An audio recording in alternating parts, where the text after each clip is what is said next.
Hello అండి, welcome to Telugu officers channel.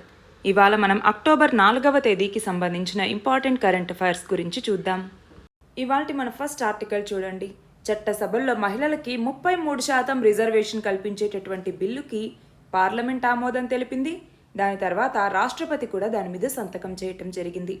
అయితే ఈ చట్టం అమల్లోకి రావాలి అంటే ముందుగా లోక్సభకి మరియు శాసనసభలకి నియోజకవర్గాల పునర్విభజన అనేది జరగాలి.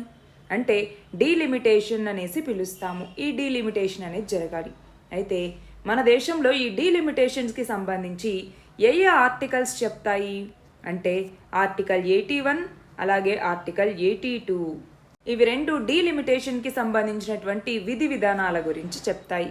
అయితే ఇక్కడ మనం చూస్తే ఇప్పటిదాకా మన దేశంలో 1952వ సంవత్సరంలో మొదటిసారిగా, దాని తర్వాత 1963వ సంవత్సరంలో, దాని తర్వాత 1973వ సంవత్సరంలో, దాని తర్వాత 2002వ సంవత్సరంలో మాత్రమే ఈ డీలిమిటేషన్ అనేది జరిగింది.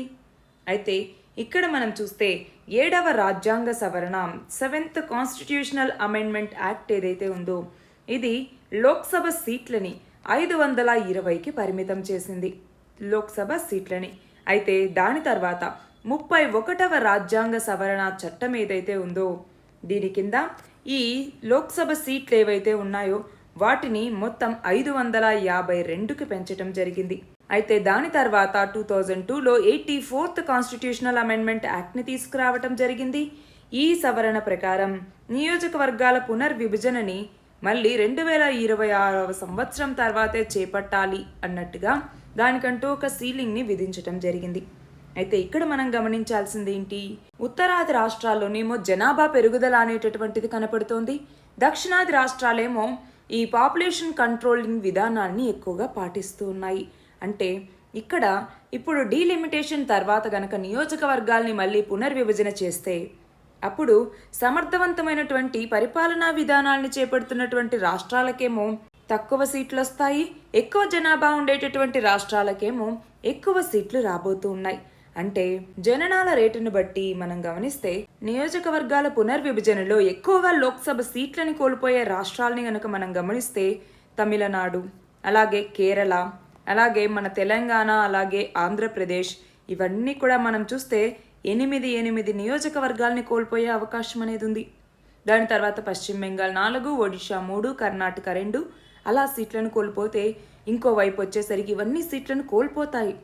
నెక్స్ట్ ఏవి సీట్లను పెంచుకుంటాయి అంటే అందులో అత్యధికంగా ఉత్తరప్రదేశ్, బీహార్, ఈ 2 రాష్ట్రాలకి దాదాపు 11 నియోజకవర్గాలు ఎక్కువగా వచ్చే అవకాశం ఉంది. దాని తర్వాత రాజస్థాన్, దాని తర్వాత మధ్యప్రదేశ్, ఇలాంటి రాష్ట్రాలకి ఈ నియోజకవర్గాలు అనేవి ఎక్కువగా వస్తాయన్నమాట. అంటే అక్కడ జనాభా ఎక్కువ అవుతూ ఉన్నారు కాబట్టి. అంతేకాకుండా ఇప్పుడు నియోజకవర్గాలు ఎక్కువ పెరుగుతూ ఉన్నాయంటే ఏంటి, లోక్సభలో వాళ్ళ యొక్క ప్రాతినిధ్యం పెరుగుతోందని, అవునా? అయితే దక్షిణాది రాష్ట్రాలకి ఇప్పుడు ప్రాతినిధ్యం తగ్గుతోంది అనేసి అర్థం. అయితే ఇప్పుడు 2011 సెన్సస్ని కానీ లేదంటే త్వరలో తీసుకురాబోయే సెన్సస్ని కానీ పరిగణలోకి తీసుకుంటే అప్పుడు లోక్సభలో సీట్ల సంఖ్య అనేది చాలా పెరుగుతుంది, కానీ దక్షిణాది రాష్ట్రాల యొక్క రిప్రజెంటేషన్ అనేటటువంటిది పెరుగుతుంది. అయితే ఈ నేపథ్యంలో డీలిమిటేషన్ కమిషన్ గురించి మనకి తెలియాలి. చూడండి, డీలిమిటేషన్ కమిషన్లో మొత్తం 3 సభ్యులు ఉంటారు. ఎంతమంది? 3 సభ్యులు ఉంటారు. ఇందులోకి వచ్చేసరికి 2 సుప్రీంకోర్టు అలాగే హైకోర్టుకి సంబంధించినటువంటి సిట్టింగ్ లేదా విశ్రాంత న్యాయమూర్తులు ఉంటారు. అలాగే ఇంకొకరు వచ్చేసరికి ఈ 3లో 2 సుప్రీంకోర్టు లేదా హైకోర్టుకి సంబంధించినటువంటి సిట్టింగ్ లేదా విశ్రాంత న్యాయమూర్తులు ఉంటారు. ఇంకొకళ్ళు వచ్చేసరికి కేంద్ర ప్రభుత్వం ఒక వ్యక్తిని సెంటర్ అన్నటువంటిది నామినేట్ చేయటం జరుగుతుంది. అయితే ఇందులోకి వచ్చేసరికి చీఫ్ ఎలక్షన్ కమిషనర్ అంటే ప్రధాన ఎన్నికల కమిషనర్ దీనికి ఎక్స్ అఫీషియో చైర్మన్గా వ్యవహరిస్తారు. ఎలా? ఎక్స్ అఫీషియో చైర్మన్గా వ్యవహరించటం జరుగుతుంది.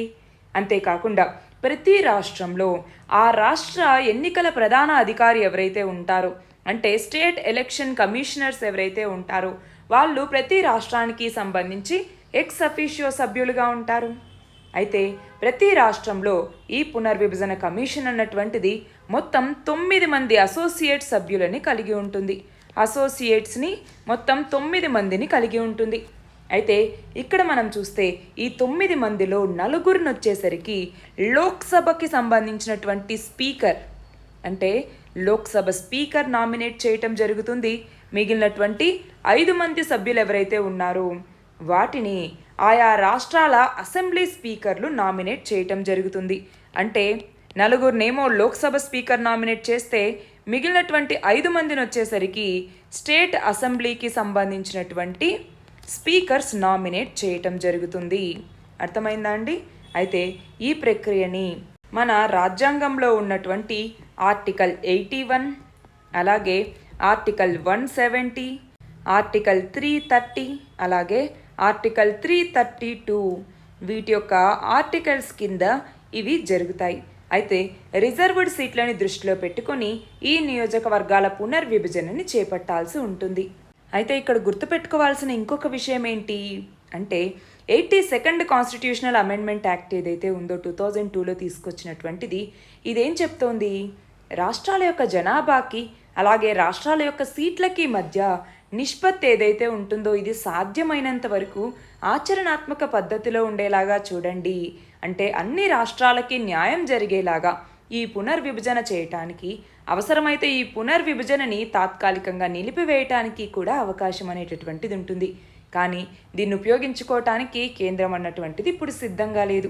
అయితే ఇక్కడ ఇంకొకటి కూడా గమనించాలి. డీలిమిటేషన్ ప్రక్రియ పూర్తయి నియోజకవర్గాల పునర్విభజన జరిగిందనుకోండి, అప్పుడు ఎక్కువ నియోజకవర్గాలుంటే నిధులు కూడా ఎక్కువగా వస్తాయి. అంటే ఇప్పుడు నిధులు ఎక్కువగా ఉత్తరాది రాష్ట్రాలకే వస్తాయి. అంటే దక్షిణాది రాష్ట్రాలకి ఇక్కడ నష్టం వాటిల్లేటటువంటి అవకాశం అనేది చాలా ఎక్కువగా ఉంది. మన నెక్స్ట్ ఆర్టికల్ చూడండి. డెంగ్యూకి సంబంధించి డెంగ్యూ కేసులు అనేటటువంటివి పెరిగిపోతూ ఉన్నాయి. ప్రభుత్వాలు ప్రజలు దీనికి సంబంధించి సమిష్టిగా కృషి చేస్తేనే ఈ వ్యాధిని నివారించగలిగినటువంటి వీలు అనేటటువంటిది ఉంది అన్నట్టుగా ఈ ఆర్టికల్. అయితే ఈ నేపథ్యంలో అసలు డెంగ్యూ అంటే ఏంటి, ఇది ఎలా వ్యాపిస్తుంది, దీని యొక్క సిమ్టమ్స్ ఏంటి, దీనికి ఉన్నటువంటి డయాగ్నోసిస్ మరియు ట్రీట్మెంట్ ఏంటి, అలాగే డెంగ్యూకి సంబంధించినటువంటి వ్యాక్సిన్ ఏదైనా ఉందా, ఇవన్నీ ఇక్కడ చూద్దాం. ఇక్కడ చూడండి. డెంగ్యూ అన్నటువంటిది ఒక మస్కిటో బార్న్ ట్రాపికల్ డిసీజ్. అయితే దీనిని కలిగించేటటువంటి వైరస్ ఏది అంటే డెంగ్యూ వైరస్ అన్నటువంటిది దీన్ని కలిగిస్తుంది. గుర్తుపెట్టుకోవాలండి, వైరస్ ద్వారా ఇది వ్యాప్తి చెందుతుంది. ఓకేనా? అయితే ఇది ఎక్కువగా ట్రాన్స్మిషన్ అన్నటువంటిది దేని ద్వారా జరుగుతుంది అంటే ఫీమేల్ మస్కిటోస్ ద్వారా. అందులోనూ ఎయిడెస్ అన్నటువంటి జీనస్ ఉన్నటువంటి ఈ మస్కిటోస్ ఏవైతే ఉంటాయో అందులోని ఎక్కువగా మనం చూస్తే ఎయిడెస్ ఎజిప్టి అనేసి పిలుస్తూ ఉంటాం. ఏంటి? ఎయిడెస్ ఎజిప్టి అన్నటువంటి ఫీమేల్ మస్కిటో ద్వారా మనకి ఎక్కువగా ఈ డెంగ్యూ అన్నటువంటిది వ్యాప్తి చెందుతుంది. అయితే ఇక్కడ మనం గుర్తుపెట్టుకోవాల్సింది ఏంటి, ఇక్కడ మనం చూస్తే ఇంకా వేరే వేరే వ్యాధులన్నీ, ఫర్ ఎగ్జాంపుల్ చికున్ గున్యా అన్నటువంటిది కానివ్వండి, అలాగే ఎల్లో ఫీవర్ అంటాము, ఈ ఎల్లో ఫీవర్ అన్నటువంటి వ్యాధి కానివ్వండి, అలాగే జికా వైరస్ అంటాం కదా, జికా ఇన్ఫెక్షన్, ఈ జికా ఇన్ఫెక్షన్ కానివ్వండి, ఈ డెంగ్యూ కానివ్వండి, ఇవన్నింటినీ కలిగించేటటువంటిది అంటే వీటన్నింటినీ ట్రాన్స్మిట్ చేసేటటువంటిది ఈ ఏడెస్ అజిప్టి అన్నటువంటిది. అయితే ఇక్కడ మనం గమనిస్తే ఎక్కువగా డెంగ్యూ అన్నటువంటిది 2 మస్కిటోస్ ద్వారా స్ప్రెడ్ అవుతూ ఉంటుంది. అందులో ఒకటి ఏడెస్ ఎజిప్టి అన్నటువంటిది, రెండవది ఎయిడెస్ ఆల్బోపిక్టస్ అన్నటువంటిది. ఎయిడెస్ ఆల్బోపిక్టస్ అన్నటువంటి ఈ రెండింటి ద్వారా డెంగ్యూ వైరస్ అన్నటువంటిది వ్యాప్తి చెందుతుంది. ఇక్కడ స్మాల్ లెటర్ ఉండాలండి ఎప్పుడైనా. జీనస్ స్పీషీస్కి సంబంధించి జీనస్కేమో క్యాపిటల్ లెటర్ పెడతాము, స్పీషీస్కి వచ్చేసరికి స్మాల్ లెటర్ని సూచిస్తాం. అయితే ఇక్కడ గుర్తుపెట్టుకోవాల్సినటువంటి ఇంకొక విషయం ఏంటి అంటే ఇందులోకి వచ్చేసరికి మొత్తం 4 వైరస్లు ఉంటాయన్నమాట. అందులో డిఈఎన్, డెన్ 1 అనేసి, అలాగే డెన్ 2 అని, డెన్ 3 అని, డెన్ 4 అని వీటి ద్వారా ఇది వ్యాప్తి చెందుతుంది.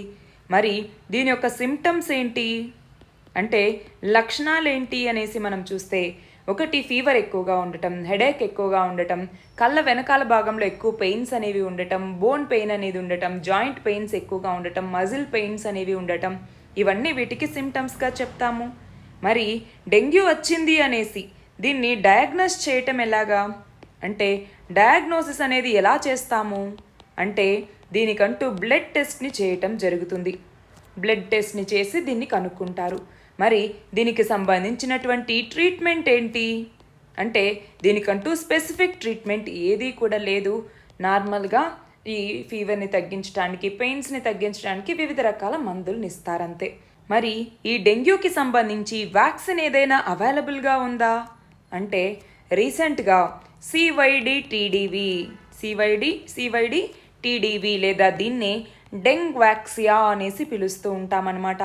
ఈ డెంగ్ వ్యాక్సియాని US food and drug administration అన్నటువంటిది దీనికి 2019 సంవత్సరంలో ఫస్ట్ డెంగ్యూ వ్యాక్సిన్ ఇది యుఎస్కి సంబంధించి దీనికి అప్రూవల్ ఇవ్వటం జరిగింది. అది కాకుండా మన భారతదేశానికి సంబంధించి ఫస్ట్ డెంగ్యూ వ్యాక్సిన్కి సంబంధించి ఇండియన్ ఇమ్యూనలాజికల్స్ లిమిటెడ్ అన్నటువంటిది మ్యానుఫ్యాక్చర్ చేస్తోంది. కానీ ఇంకా అది phase 1 ట్రయల్లోనే ఉంది.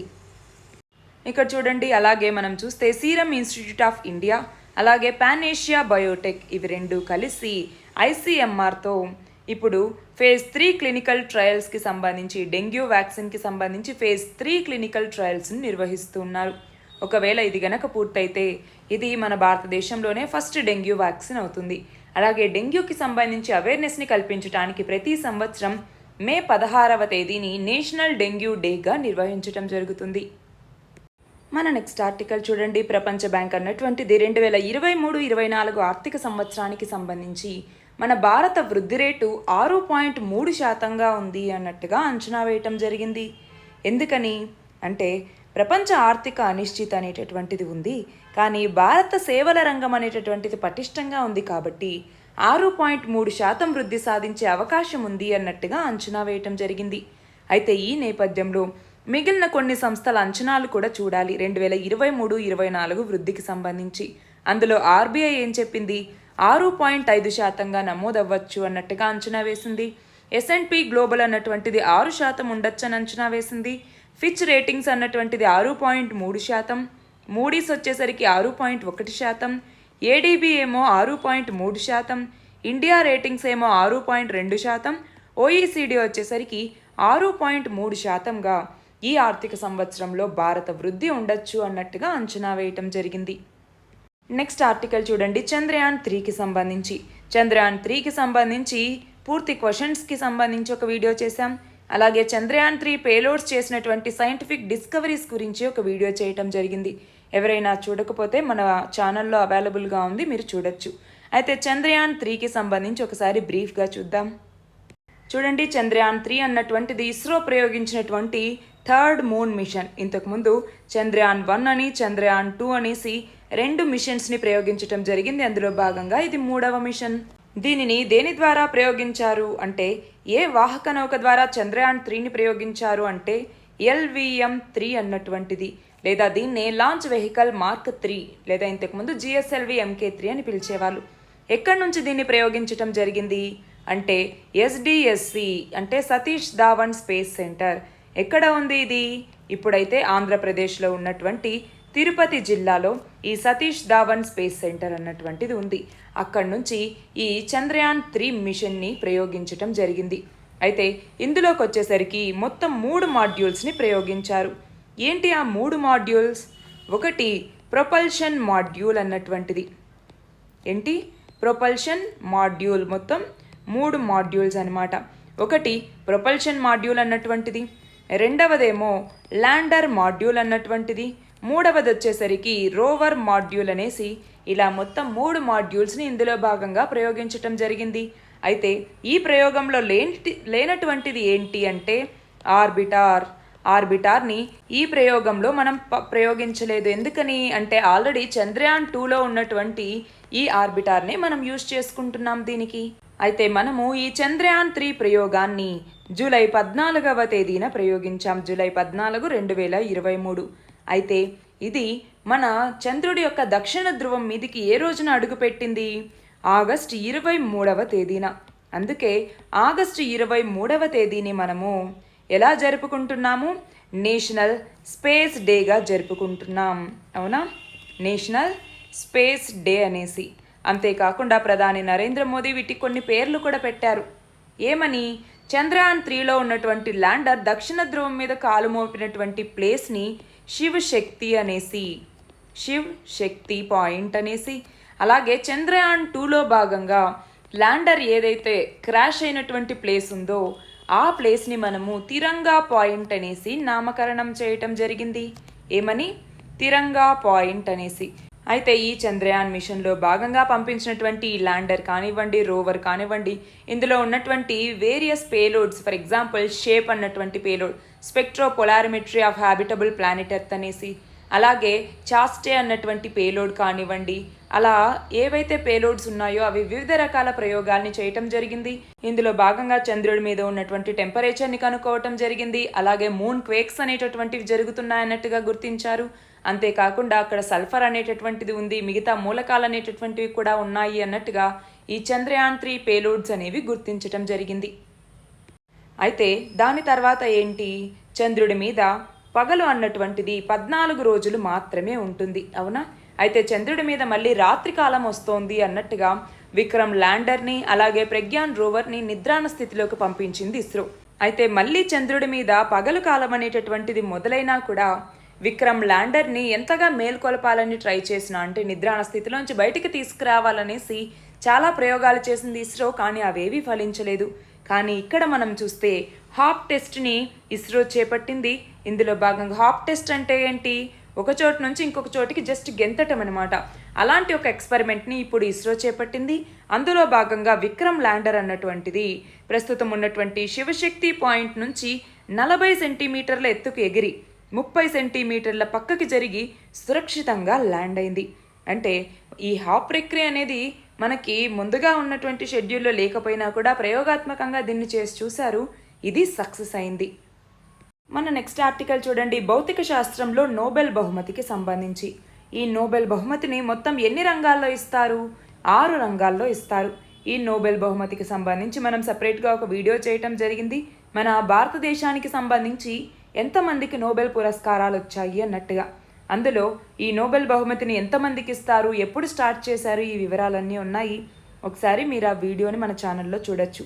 అయితే ఇప్పుడు ఇక్కడ ఫిజిక్స్లో నోబెల్ బహుమతి ఈసారి 3కి వచ్చింది. ఎవరెవరు ఆ 3 అంటే చూడండి, పియర్ అగోస్తి, ఫెరెంక్ క్రౌస్, అలాగే యాన్ ఎల్ హ్యూలియర్. వీళ్ళ 3కి ఈసారి భౌతిక శాస్త్రంలో నోబెల్ బహుమతి రావటం జరిగింది. అయితే దేనికి వచ్చింది, వీళ్ళ యొక్క పరిశోధన అన్నటువంటి దేనికి సంబంధించింది అంటే పరమాణువుల్లో ఉండేటటువంటి ఎలక్ట్రాన్ల కదలికని వీళ్ళు పరిశోధించటం జరిగింది.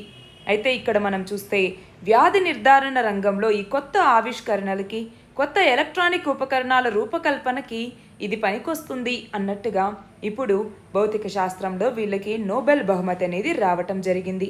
అయితే ఇక్కడ ఏంటి అంటే వీళ్ళు చాలా తక్కువ స్థాయి కాంతి తరంగాల్ని సృష్టించడానికి ఒక మార్గాన్ని సిద్ధం చేయటం జరిగింది.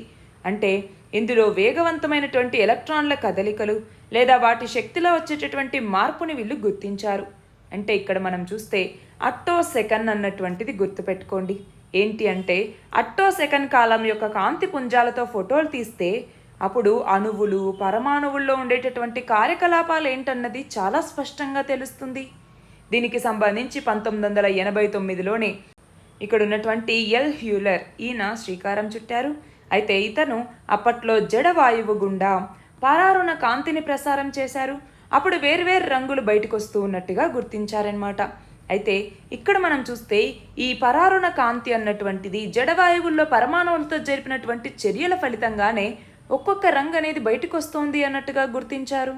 అంటే ఇందులో ఉన్న కొన్ని ఎలక్ట్రాన్లు ఈ లేజర్ కిరణాల ద్వారా ఎక్కువ శక్తిని పొంది దాన్ని విడుదల చేస్తూ ఉంటే ఆ కలర్స్ అనేవి డిఫరెంట్గా రావటం జరిగింది.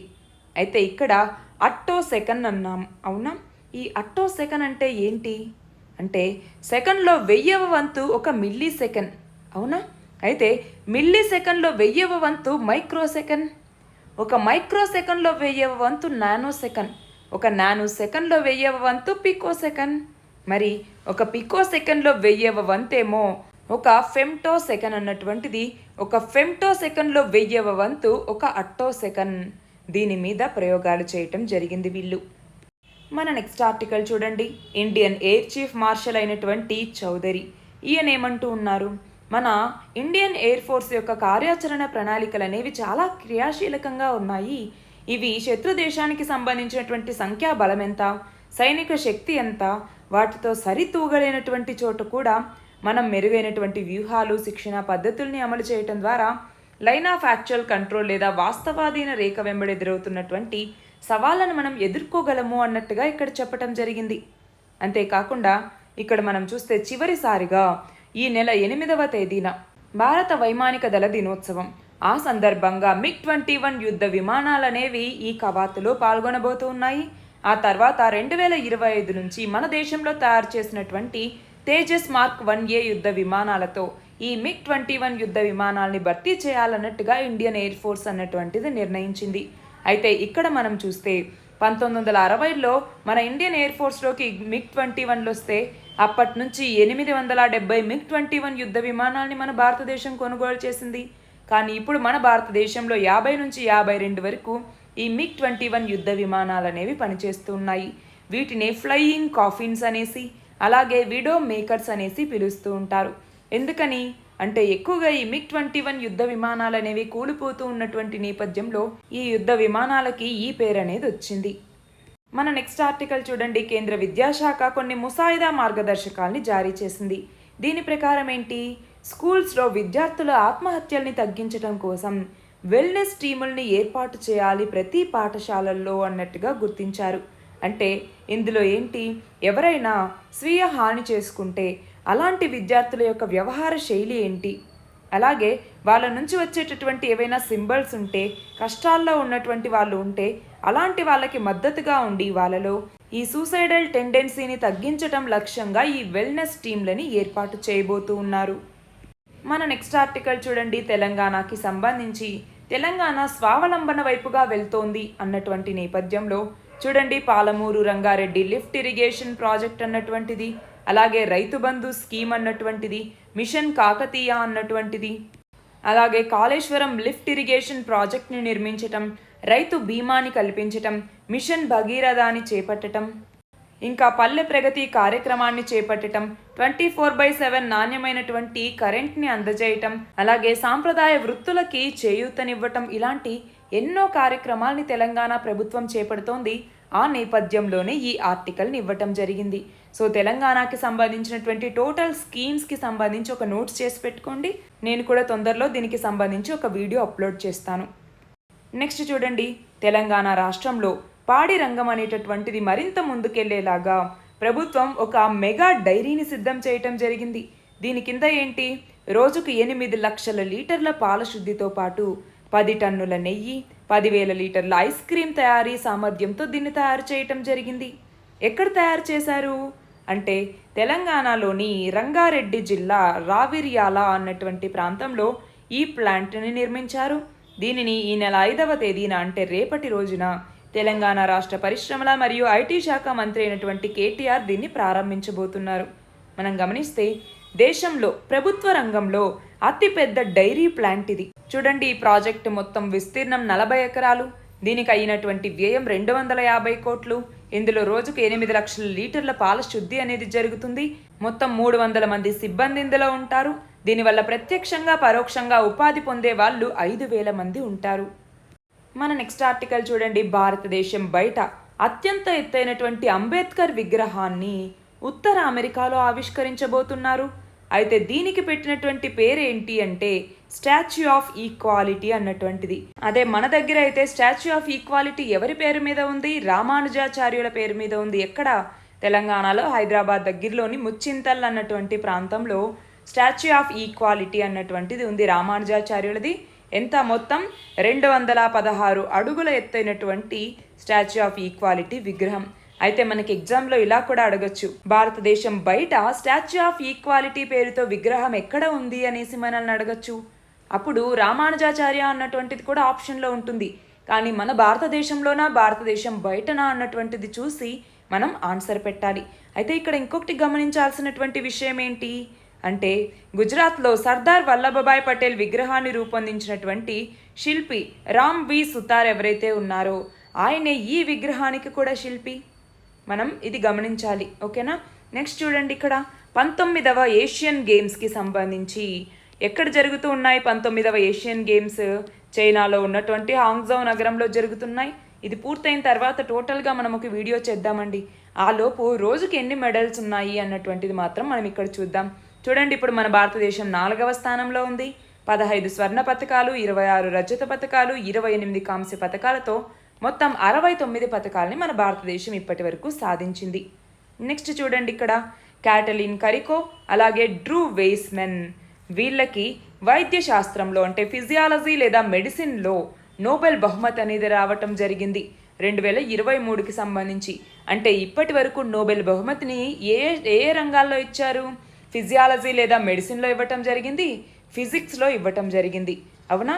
అయితే ఇక్కడ వీళ్ళిద్దరి పరిశోధనల వల్ల కోవిడ్-19ని నివారించేటటువంటి mRNA టీకాల అభివృద్ధికి చాలా హెల్ప్ అయిందన్నటువంటి నేపథ్యంలో వీళ్ళకి ఈ నోబెల్ పురస్కారం అనేటటువంటిది వచ్చింది. గుర్తుపెట్టుకోవాలి, ఫిజియాలజీ లేదా మెడిసిన్ అలాగే ఫిజిక్స్ ఈ రెండింటిలోనూ నోబెల్ బహుమతి వచ్చింది. ఎవరికి వచ్చింది? ఏ రంగంలో వచ్చింది? ఏ పరిశోధనలకు వచ్చింది? ఈ మూడు కూడా గుర్తుపెట్టుకోవాలి. మనకి ఎగ్జామ్ పాయింట్ ఆఫ్ వ్యూలో చాలా ఇంపార్టెంట్. ఒకసారి ఈ నోబెల్ పురస్కారాలన్నీ వచ్చిన తర్వాత దాని గురించి కూడా మనం ఒక వీడియో చేద్దాం. ఇవి ఇవాల్టి important articles. All the very best and thank you very much.